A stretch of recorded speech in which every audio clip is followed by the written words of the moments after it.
The summer had been harsh that year, the kind of heat that baked the fields into cracked mosaics and made even the hardiest stalks of corn bow their heads. Daniel Harding wiped his brow as he leaned on his spade, staring across the endless stretch of farmland that separated his homestead from the neighboring property. The wind carried with it not just dust, but silence, the kind that follows after tragedy. His neighbor, Edward Marlowe, had been a good man, hard-working, stern at times, but dependable like the turning of seasons. Edward had raised 7 daughters on his own. After his wife had passed away in childbirth years ago, Daniel had often marveled at the resilience of the man, tending the fields, keeping the roof above their heads, and teaching his daughters to be proud, resourceful young women.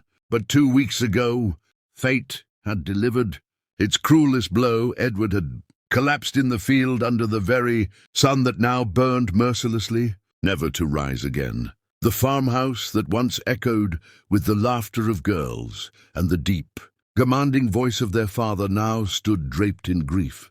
Daniel had attended the funeral, standing silently as the eldest daughter, Lillian, held her sisters together like a fragile wall against a storm. She had stood tall, her copper-brown dress rippling in the wind, her dark eyes steady despite the tears glistening there. When the priest's final words faded, she had whispered something to Daniel, words that would replay in his mind over and over.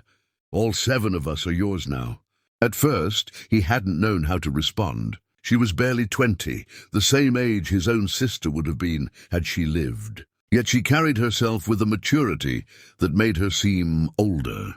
Her words had not been laced with romance, but with desperation, responsibility, and perhaps hope. He had nodded, not out of certainty, but out of instinct. Now standing at the edge of his field and gazing toward the Marlowe farmhouse, Daniel knew he could not turn away.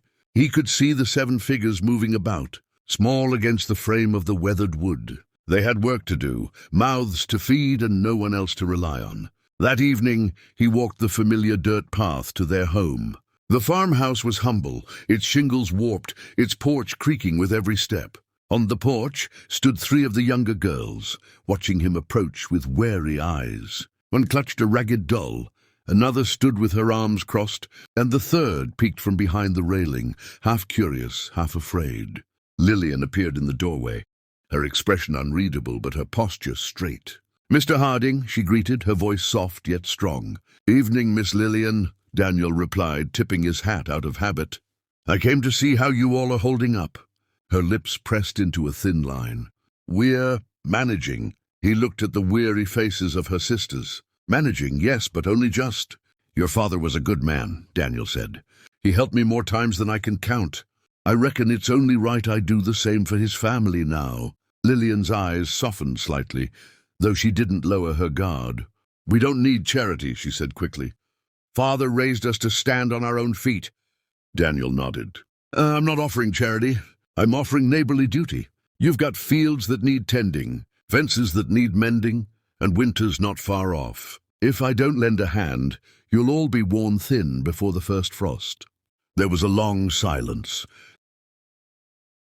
of the porch boards as one of the younger girls shifted her weight. Finally, Lillian inclined her head. "Very well. But we'll work alongside you. Every one of us." Daniel allowed a faint smile. "Fair enough.